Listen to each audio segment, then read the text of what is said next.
الحمد لله رب العالمين والصلاة والسلام على سيد المرسلين وعلى آله وصحبه أجمعين. أما بعد فأعوذ بالله من الشيطان الرجيم. بسم الله الرحمن الرحيم. إن الله وملائكته يصلون على النبي يا أيها الذين آمنوا صلوا عليه وسلموا تسليما. اللهم صل على سيدنا وشفيعنا وقريبنا مولانا محمد وعلى آلہ وصحبہ بارک وسلم. حاضرین محترم، یہ درس ہفتہ واری درس حدیث یعنی مشکات المصابیح کا درس چل رہا ہے، اور اس کا جو باب ہے باب الایمان بالقدر، تقدیر پر ایمان لانے کا بیان، اور اس کی تیسری فصل چل رہی ہے الفصل الثالث.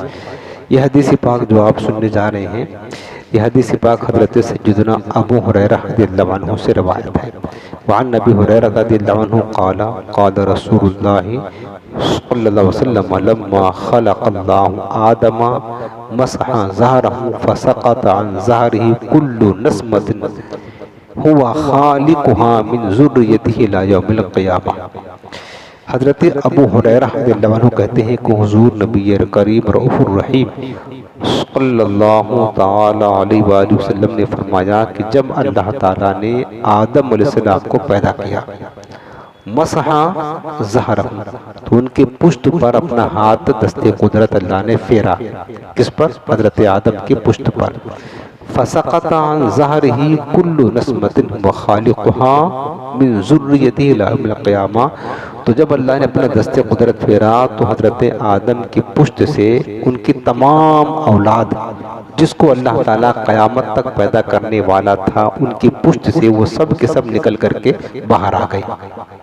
یہ اللہ کی قدرت دیکھیں، لاکھوں اربوں خربوں لوگ آدمی ہیں نا، حضرت آدم سے لے کر قیامت تک اربوں خربوں لوگ تو آئیں گے، تو سارے کے سارے ہم لوگ بھی شامل تھے اسی میں. اللہ نے دست قدرت یوں پھیرا بلا تشبیہ، وہ سارے جو قیامت تک ان کی اولاد آنے والے تھے ذریت، وہ سب نکل کر کے باہر کھڑی ہو گئی.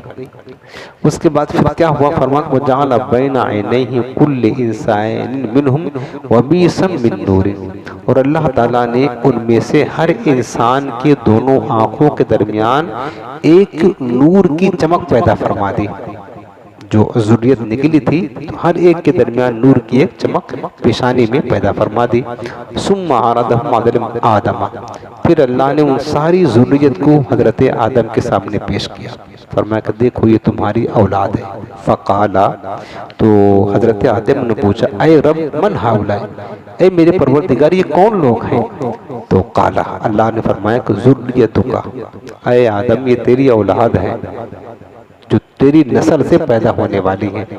فرآ رجلا منہم، تو حضرت آدم نے ان میں سے ان تمام ان کے سامنے ساری اولاد کو دیکھا، ان میں سے ایک شخص کو دیکھا. فاعجبہ وبیس ما بین عینیہ، تو حضرت آدم کو اس کی دونوں آنکھوں کے درمیان کی چمک پسند آ گئی.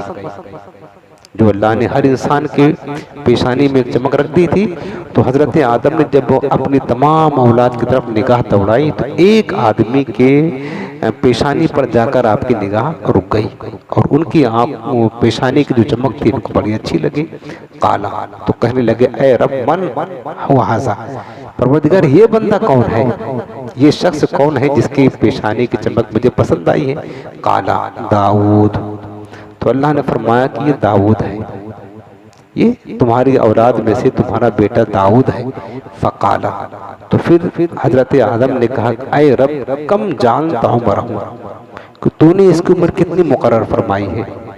حضرت آدم حضرت رب العالمین سے پوچھتے کہ مالک تو نے حضرت داؤد جو ان کے بارے میں پوچھا کہ ان کی عمر جو ہے نا کتنی مقرر کی ہے؟ قال 60 سنۃ، اللہ نے جواب دیا کہ 60 برس، پھر ان کی عمر فقط دنیا میں رہنے کے 60 برس ہے. قالا، تو حضرت آدم نے کہا ربی زدہ من عمری 40 سنۃ، اے اللہ میری عمر میں سے 40 سال ان کی عمر میں لگا دے. یعنی حضرت آدم گویا کہ اپنی عمر خیرات دے رہے، دان دے رہے ہیں. کس کو؟ حضرت داؤد کو، بیٹے ہی ہیں. کہنے لگے کہ اے میرے رب میری عمر میں سے 40 برس زد ہو، ان کو دے دو، یعنی داؤد کو دے دو۔ تو یہ دعا کی تو قال رسول اللہ صلی اللہ علیہ وسلم، اب حضور السلام چونکہ حدیث بیان فرمانے، تو حضرت ابو ہریرہ کہتے ہیں حضور نبی کریم صلی اللہ علیہ وسلم نے فرمایا کہ فلما انقضى عمر آدم الا 40، جب حضرت آدم کی مکمل عمر پوری ہوئی سوائے 40 سال، یعنی 40 سال بچ گیا تھا، وہ 40 سال جو اپنے بیٹے داؤد کو دے دیا تھا، باقی حضرت آدم علیہ السلام کی کل عمر 1000 برس ہے، جو تاریخ کی کتابیں میں آتا ہے ان کی عمر 1000 برس ہے، یعنی 1000 برس میں 40 برس باقی تھا، ان کی عمر پوری ہو گئی تو جاءہ ملک الموت، پھر موت کا فرشتہ ان کے پاس آیا، کس کے پاس؟ حضرت آدم کے پاس۔ فقال آدمو، تو حضرت آدم نے کہا کہ ملک الموت تم وہاں گئے ہو روح لینے کے لیے، اولم یبقی من عمری 40 سنۃ، کیا ابھی میری عمر میں سے 40 سال باقی نہیں ہے؟ 40 سال باقی ہے، ان کو پتا تھا کہ میری عمر 1000 ہے اور 1000 میں بھی 40 سال باقی ہے، پیغمبر کو اپنی عمر اور موت کے بارے میں سب پتا ہوتا، اللہ انہیں علم دے دیتا ہے، تو انہوں نے کہا کہ ابھی تو میری عمر کے 40 برس باقی ہے، تم ابھی آگے ہماری روح نکالنے کے لیے، یہ کیا بات رہی؟ تو قال ملک الموت نے کہا کہ اے آدم اولم تعطیہا ابنکا داؤد، کیا تم نے اپنی وہ 40 سال کی عمر اپنے بیٹے داؤد کو نہیں دیا تھا؟ آپ نے تمہیں دان دے دیا تھا، ان کی عمر جب سنا کہ 60 برس ہے تو کہا 40 برس اور بڑھا دے مالک، میری عمر میں سے دے دے، تو آپ نے تو دے دیا تھا، وہ آپ کی ختم ہو گئی۔ تو فجحد آدم، تو حضرت آدم نے انکار کیا، کہا نہیں، تو کیا حضرت آدم جھوٹ بول سکتے ہیں؟ پیغمبر تھے، جھوٹ نہیں، علماء نے لکھا ہے حضرت آدم کو وہ اپنا جو عطیہ تھا نا وہ یاد نہ رہا، اس کا انکار کیا کہ ہم نے تو ایسا کوئی عطیہ کیا ہی نہیں تھا، یعنی وہ بھول گئے تھے، جان بوجھ کر انکار نہیں کیا، ان کا جو عطیہ تھا یعنی دینے کا وعدہ کیا تھا وہ بھول گئے تھے۔ فجحد آدم، تو حضرت آدم نے انکار کیا، تو حضور فرماتے فجحدت ذریتہ، تو یہ انکار کرنے کی عادت ان کی اولاد میں پیدا ہو گئی، ان کی اولاد بھی انکار کرنے لگی۔ ایسا بھی ہوتا ہمارے ساتھ نا، کبھی ہم کسی سے وعدہ کیا تھے 4-5 برس پہلے کہ یہ کریں گے، اس کے بعد جب وقت گزر جاتا تھا تم نے کہا کیا نہیں یار، کہا مجھے نہیں، میں تو نہیں کیا، یاد نہیں رہا، تو وہ جو آدم علیہ السلام کی انکار کی جو خصلت تھی تو وہ خصلت منتقل ہو کر کے ٹرانسفر ہو کر کے ان کی اولاد میں پیدا ہو گئی۔ وَنَسِيَ آدَمُ فَأَكَلَ مِنَ الشَّجَرَةِ فَنَسِيَتْ ذُرِّيَّتَهُ، اب میرے حضور فرماتے حضرت آدم بھول گئے تھے تو انہوں نے درخت سے کھا لیا تھا وہ پھل جس سے اللہ نے منع کیا تھا، وَلَا تَقْرَبَا هَٰذِهِ الشَّجَرَةَ فَتَكُونَ مِنَ الظَّالِمِينَ، پیچھے اس کی تفسیر آپ درس تفسیر میں سن چکے ہیں، وہ درخت سے پھل کھا لیا، فَنَسِيَتْ ذُرِّيَّتُهُ، تو ان کی اولاد بھی بھولنے لگ گئی، وہی خصلت ان کی اولاد میں بھی منتقل ہو گئی۔ وَخَطَأَ آدَمُ، اور حضرت آدم سے خطا سرزد ہوئی، غلطی لغزش، وَخَطَأَتْ ذُرِّيَّتُهُ، پھر ان کی ذریت میں بھی یہ خصلت منتقل ہو گئی، ان کی اولاد، ذریت کہتے ہیں اولاد کو، ان کی اولاد بھی خطائیں کرنے لگی اور کیا کہتے ہیں غلطیاں کرنے لگے۔ اب دیکھیں میرے عزیزوں، لیکن ہماری خطا میں، ہماری نسیان میں اور پیغمبر کی نسیان میں زمین و آسمان سے بھی زیادہ فرق ہوتا ہے، یاد رکھنا، ہم بھولتے ہیں نقصان ہوتا ہے، حضرت آدم کی ایک لغزش، ایک نسیان کہتے بھول، ایک نسیان کا نتیجہ تھا جو آج دنیا میں باغ و بہار ہے، یاد رکھنا، وہ اللہ کی طرف سے ہوتا ہے۔ حضرت پیغمبر کی جو خطائیں ہوتی ہیں اس میں ہزارہ حکمتیں ہوتی ہیں، پیغمبر کا بھول چوک ہزارہ حکمتوں پر مبنی ہوتا ہے۔ پیارے ہمارے آقا علیہ السلام بعض اوقات نماز میں بھولے، حضور اگر نہ بھولتے تو قیامت تک آنے والی امت کو بھول جائیں اگر تو نماز پڑھنے کے مسائل کیسے معلوم ہوتے۔ تو پیغمبر کی بھول حضرت آدم کی ایک خطا کا نتیجہ تھا کہ لاکھوں انبیاء تشریف لائے، کروڑوں اولیاء تشریف لائے، صحابہ آئے، مجاہدین آئے، اسلام کا غلبہ ہوا، رب العزت کے جل جلالہ کی اس روئے زمین پر اس کی عظمتوں کا ذکر کا ڈنکا بجتا ہے۔ یہ حضرت آدم کی تو خطا تھی جو آج ہم اللہ تعالیٰ کا کلام سن رہے ہیں، اللہ کا نام لے رہے ہیں، اللہ کے سجدہ کر رہے ہیں، عبادت کر رہے ہیں، کس کا نتیجہ ہے؟ وہ خطا آدم کا نتیجہ تھا، وہ نسیان آدم کا نتیجہ تھا علیہ السلام. تو پیغمبر کی جو خطائیں ہوتی ہیں اس میں ہزارہ حکمتیں بھری ہوتی ہیں، اس کو ہم اپنی خطا پر قیاس نہ کرے. لیکن بات اللہ نے یہاں یہ سمجھائی اور ہمارے آقا نے یہ حدیث بیان فرمائی کہ حضرت آدم کی جو خطائیں تھیں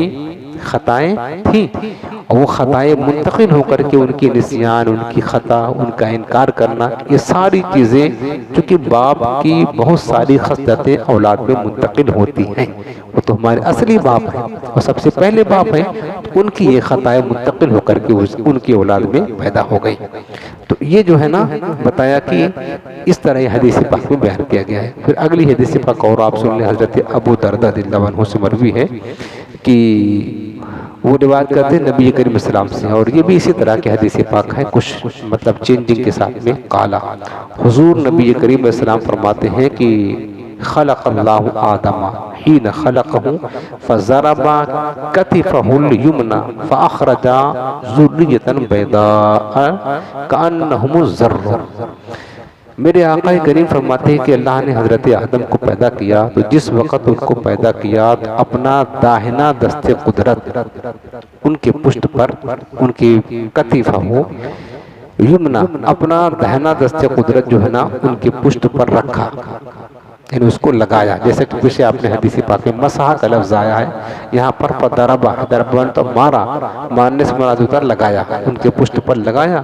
فاخرجا ذریۃ بیضاء، ایک سفید رنگ کی ذریت کو نکالا. ذریت کہتے ہیں اولاد کو، سفید رنگ کی ذریت کو نکالا. کأنہم الذر، گویا کہ وہ چھوٹی چھوٹی چونٹیاں ہیں، یعنی ایک چونٹی کی شکل میں حضرت آدم کی پشت سے ان کی اولاد کو، سفید رنگ کی اولاد کو نکالا. وَضَرِبَ كَتِفَهُ الْيُسْرَى، اور پھر اپنا بایاں دوسرا دست قدرت اللہ نے لگایا. فَأَخْرَجَ ذُرِّيَّةً سَوْدَاءَ، پھر کالے رنگ کی ذریت کو اللہ نے نکالا. كَأَنَّهُمُ الْحُمَمُ، گویا کہ وہ کوئلہ ہیں، اتنے کالے تھے. ایک دہنا دست قدرت رکھا تو سفید رنگ کی ذریت کو نکالا، اور دوسرا دست قدرت رکھا تو کالے کلر کی کوئلے کی طرح کالے رنگ کی ذریت کو نکالا. فقال للذی فی یمینہ الی الجنہ، تو اللہ نے فرمایا اس کے لیے، اس کے بارے میں جو اس کے داہنے طرف تھا، کہا یہ جنت میں جانے والے لوگ ہیں. ولا ابالی، اور مجھے کوئی پرواہ نہیں ہے. وقال للذی فی کتفہ الیسریٰ الی النار، اور اس کے بارے میں رب نے فرمایا کہ جو بائیں طرف کی ذریت ہے کالے رنگ کی ہے تو کہا الی النار، یہ دوزخ میں جانے والے لوگ ہیں. ولا ابالی، مجھے کوئی پرواہ نہیں ہے. اب دیکھیں تقدیر یہی بات ہے کہ ابھی انہوں نے عمل نہیں کیا، ابھی انہوں نے کوئی عمل نہیں کیا، نماز روزہ کوئی عمل نہیں، لیکن اللہ نے فرما دیا کہ یہ جو سفید کلر والے داہنے طرف کی جنت میں ہے، اور یہ جو بائیں کالے بلیک کلر والے ہیں یہ جہنم میں ہیں. پھر اللہ نے فرمایا مجھے کوئی پرواہ نہیں، یعنی ان کا جنت میں جانا یا جہنم میں جانا نہ کوئی مجھے نفع دے گا نہ کوئی نقصان دے گا، نفع نقصان تو ان کے لیے ہے اور اللہ تعالیٰ کے اختیار و قدرت میں ہے کہ اللہ نے، اور پیچھے آپ نے کئی حدیثیں سن لی ہیں اس بارے میں کہ اللہ تعالیٰ نے مقدر فرما دیا ہر ایک کے لیے، اور ہر ایک کے لیے جنت اور دوزخ کا حصہ عطا فرما دیا ہے. کون جنت میں جائے گا لکھ دیا ہے، کون جہنم میں جائے گا لکھ دیا ہے. جو جدھر جانا ہے اسی کے مطابق دنیا میں آ کر کے وہ عمل کرے گا. اللہ نے فرمایا مجھے کوئی پرواہ نہیں ہے اور مجھے اس کا کوئی نقصان بھی نہیں ہے، کوئی جنت میں جائے کوئی دوزخ میں جائے. تو اس طریقے سے اللہ تعالیٰ نے فرمایا. آخری حدیث پاک اور سن لے، 2-3 منٹ اور رک جائیں آپ. یہ حدیث پاک حضرت ابو نضرہ سے روایت ہے کہ ان رجلا من اصحاب النبی صلی اللہ علیہ وسلم یقال له ابو عبداللہ، کہ حضور کے صحابہ میں سے ایک شخص جن کا نام ابو نضرہ تھا، جن کو ابو عبداللہ کہا جاتا ہے. دخل علیہ اصحابہ یعودونہ وہو یبکی، تو کچھ ان کے دوست حضرت ابو عبداللہ کے پاس ان کی عیادت کرنے کے لیے آئے، بیمار تھے تو عیادت کرنے کے لیے آئے. وہو یبکی، اس حال میں کہ وہ رو رہے تھے. کون؟ کوئی صحابی جن بیمار تھے اور ان کے دوست عیادت کے لیے آئے، مزاج پرسی کے لیے آئے تو وہ رو رہے تھے. تو فقالو، تو ان کے دوستوں نے کہا لہو، ان سے ما یبکی کا، تمہیں کیا چیز رلا رہی ہے، کیوں رو رہے ہو؟ الم یقل لک رسول اللہ صلی اللہ علیہ وسلم خذ من شاربک، تو کیا حضور نے تم سے یہ نہیں فرمایا تھا؟ حضور کا فرمان سنا رہے ہیں اس صحابی کو جو بیمار تھے، عیادت کرنے آئے تھے لوگ، تو ان کو دوست کرے کیا حضور نے تم سے یہ نہیں فرمایا تھا کہ تم اپنی مونچھ کو پست رکھو؟ خذ من شاربک، اپنی مونچھ کو پست رکھنا یعنی اپنی مونچھ کو کاٹتے رہنا، ثم اقر رہو، پھر اسی پر کاربند بھی رہنا، اسی پر پابند رہنا۔ جیسا کہ حکم شریعت یہ ہے کہ مونچھوں کو پست کرو، قص الشوارب وعفو اللحى، حضور کی حدیث پاک ہے مونچھوں کو کم کرو، داڑھیوں کو بڑھنے دو، لیکن ہم کرتے الٹا، یہ غلطی ہے ہماری۔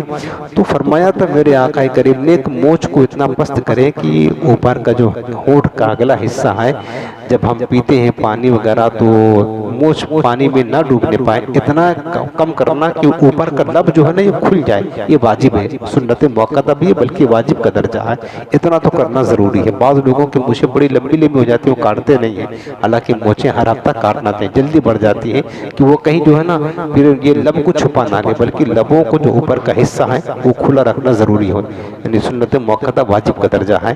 تو اور یہ حضور کی سنت کریمہ ہے۔ تو یہ صحابہ جو گئے تھے ان سے ملنے کے لیے، وہ کہہ رہے ہیں اس صحابی کو جو بیمار تھے کہ تم سے حضور نے تو فرمایا تھا خذ من شاربک ثم اقر رہو، تم اپنی مونچھ کو پشت رکھو، پھر اسی پر جو ہے نا پابند رہنا، یعنی اسی پر قائم رہنا، حتی تلقانی، یہاں تک کہ تم مجھ سے ملو گے۔ یعنی حضور نے تم سے وعدہ کیا ہے کہ میری اس سنت پر قائم رہنا اور تم مجھ سے ملاقات کرو گے، میرا قرب تمہیں حاصل ہوگا۔ تو وہ صحابہ جو ان کے دوست آئے تھے ان کو عیادت کرنے کے لیے یہ بات یاد دلا رہے ہیں، جب تمہیں سرکار نے بشارت دے دی ہے کہ تم میرے سنت پر عمل کرتے رہو گے تو تم میرا قرب پاؤ گے، اور میرے سنت پر عمل کرنا جنت میں جانے کی ضمانت ہے، تو تمہیں رونے کی ضرورت کیا ہے، کیوں رو رہے ہو؟ تو قالا، انہوں نے کہا بلا، کیوں نہیں، حضور نے ہمیں بشارت تو دی ہے، ولیکن سمعت رسول اللہ صلی اللہ علیہ وسلم یقول، لیکن ہم نے حضور علیہ السلام کو فرماتے ہوئے سنا ہے ان اللہ عز وجل قبض بیمینہ قبضۃ واخری بالید الاخری وقال ہاذہ لہذہ وہذہ لہذہ ولا ابالی۔ وہ کہتے ہیں کہ اللہ تعالیٰ نے حضور علیہ السلام نے فرمایا کہ بے شک اللہ نے اپنی داہنی دست قدرت میں ایک مٹھی بھری، اور اسی طرح بائیں دست قدرت میں ایک مٹھی بھری، بالید الاخری، دوسرے دست قدرت میں ایک مٹھی لی، اور فرمایا کہ ہاذہ لہذہ، داہنے طرف والے کو فرمایا یہ جو مٹھی ہے ذریت کی، حضرت آدم کی، یہ جو ہے نا لہذہ جنت والوں کے لیے، جنت کی طرف جانے والی ہے، اور دوسرے کے بارے میں فرمایا کہ وہذہ لہذہ، اور یہ جو مٹھی ہے بائیں طرف والی یہ دوزخ والی ہے، تو اور مجھے کوئی پرواہ نہیں اللہ نے فرمایا ہے۔ تو وہ صحابی کہتے ہیں حضرت ابو عبداللہ کہ ولا ادری فی اجل قبضتین انا، اور مجھے نہیں پتا ہے کہ میں اللہ کی دو مٹھیوں میں سے کس مٹھی میں ہوں، داہنے طرف والی جو جنت میں جائے گی اس میں رہوں گا، یا بائیں طرف والی جو جہنم میں جانے والی اس میں رہوں گا، میرا ٹھکانہ کا یہ مجھے پتا نہیں ہے۔ جبکہ حضور نے ان کو بشارت دے دی تھی، تو بات یہ ہے کہ یہ اللہ کا جلال ہوتا ہے۔ حضرت ابوبکر صدیق، فاروق اعظم، عشرہ مبشرہ، سب کو جنت کی بشارت دی سرکار نے دنیا میں، اور رب نے تو حضور کے تمام صحابہ کو وَكُلًّا وَعَدَ اللَّهُ الْحُسْنَىٰ فرما کر جنت کی بشارت دی، لیکن اللہ کا جلال جو خوف تھا نا، جلال الہی کا خوف کی وجہ سے یہ اللہ سے ڈرا کرتے تھے اور کہتے تھے کاش میں مٹی ہوتا، کاش میں جانور ہوتا۔ اللہ کا خوف ایسا تھا، اللہ کے وعدے پر یقین تھا، رسول کے وعدے پر یقین تھا، لیکن اللہ کے جلال کا خوف ہوتا تھا، پھر بھی وہ اللہ تعالیٰ سے ڈرا کرتے تھے۔ تو یہاں پر آپ دیکھیں ایک چیز جو ہے نا، جو انہوں نے بتایا کہ حضور کی سنت پر عمل کرنے کی برکت کیا ہے، کہ ان کو یہ بشارت ملی تھی کہ تم مونچھوں کو پشت رکھنا اور اسی پر قائم رہنا، اس سنت پر عمل کرتے رہو گے تو میرے آقا نے کیا فرمایا کہ تمہیں میرا قرب ملے گا۔ تو سنت رسول پر عمل کرنے کی برکت سے قرب مصطفیٰ ملتا ہے، اور قرب مصطفیٰ آخرت میں ملنا یہ جنت میں جانے کی ضمانت ہوتا ہے، یاد رکھنا۔ حضور کی سنت پر جو میرے آقا نے فرمایا من حب سنتی فقد حبنی ومن حبنی کان معی فی الجنہ، جس نے میری سنت سے محبت کی اس نے مجھ سے محبت کی، جس نے مجھ سے محبت کی میرے ساتھ جنت میں جائے گا۔ حضور نے تو فرمایا ہوا ہے، تو حضور کی سنت پر عمل کرنا اس دنیا میں سرکار کا قرب محشر کے دن پانے کا ذریعہ ہے اور جنت میں جانے کا ذریعہ ہے۔ اور میرے آقا علیہ السلام کی سنتوں پر عمل کرنے کی برکت سے بہت بڑی سے بڑی مصیبتیں بھی ٹل جاتی ہیں۔ تفسیر روح البیان میں ایک واقعہ لکھا صاحب روح البیان میں کہ حجاج بن یوسف بڑا ظالم حاکم تھا، ہزاروں ہزار صحابہ اور تابعین کو اس نے ظلماً شہید کیا ہے۔ حجاج اس کا ظلم مشہور ہے۔ ایک مرتبہ اس کے زمانے میں صاحب روح البیان نے لکھا، تفسیر روح البیان میں جو میں سنا رہا ہوں آپ کو، سنت کی عظمت بتا رہا ہوں کہ سنت پر پابندی کی برکت کیا ہوتی ہے۔ حجاج بن یوسف نے کہ اس کے زمانے میں کیا ہو گیا، ایک بات قحط پڑ گیا۔ جب قحط پڑا تو بارش بند ہو گئی، لوگ نکلے، نماز استسقاء پڑھی، دعائیں خوب کی، کچھ نہیں ہوا، بارش نہیں ہوئی۔ تو کسی ذریعہ سے انہیں یہ بتایا گیا کہ اگر بارش چاہتے ہوں تو وہ بندہ دعا کرے جس کی عصر اور عشاء کی سنتیں غیر موقتہ جو فرض سے پہلے ہوتی ہے، 4 رکعت عصر کی، 4 رکعت عشاء کی سنتیں غیر موقتہ جس کی زندگی میں کبھی چھوٹی نہ ہو، اگر وہ دعا کرے گا تو بارش ہو جائے گی۔ سمجھ رہے؟ اگر وہ دعا کرے گا تو بارش ہو جائے گی۔ تو اب ایسا آدمی تلاشا کہ ایسا آدمی کون مل سکتا؟ وہ تو غیر موقعہ سنتیں بہت کم لوگ پابند ہوتے ہیں، زیادہ تر لوگ چھوڑ دیتے ہیں۔ یہاں تو فرض جب چھوڑ دے رہے، واجب چھوڑ دے رہے، وہ تو غیر موقعہ، اس کے چھوڑنے پر گناہ بھی نہیں ہے، کوئی نہیں ملا۔ حجاج بن یوسف نے اس وقت ظاہر کیا کہ میں ایسا بنتا ہوں کہ میری یہ دونوں سنتیں کبھی چھوٹی نہیں ہیں۔ پھر اس نے دعا کی، اتنا ظالم ہونے کے باوجود بھی اس نے جب دعا کی تو سنت پر پابندی کی برکت سے اللہ نے اس کے ظلموں کو نہیں دیکھا، بلکہ اس کی دعا قبول کر کے فوراً بارش برسا دی۔ جبکہ بہت سارے مسلمان نماز استسقاء پڑھی دعا کی، لیکن کسی کی دعا پر بارش نہیں ہوئی۔ یہ ہوتا ہے سنت رسول پر عمل کی برکت۔ لہٰذا میرے عزیزوں، آپ سے یہ گزارش ہے اور اپنے آپ کو بھی کہتے ہیں کہ جہاں تک ہو سکے ہم بھی اور آپ بھی حضور کی پاکیزہ سنتوں سے محبت کریں، پیار کریں، جو کر سکتے ہیں آپ کم سے کم پیارے آقا کی سنتوں کو اپنائیں، ادائیں کو اپنائیں۔ انشاءاللہ آپ کو دل کو تسلی بھی ملے گی اور انشاءاللہ آپ کو روحانیت بھی نصیب ہوگی اور آخرت میں سرکار کا قرب بھی انشاءاللہ نصیب ہوگا۔ اللہ ہم سب کو عمل کرنے کی توفیق عطا فرمائے۔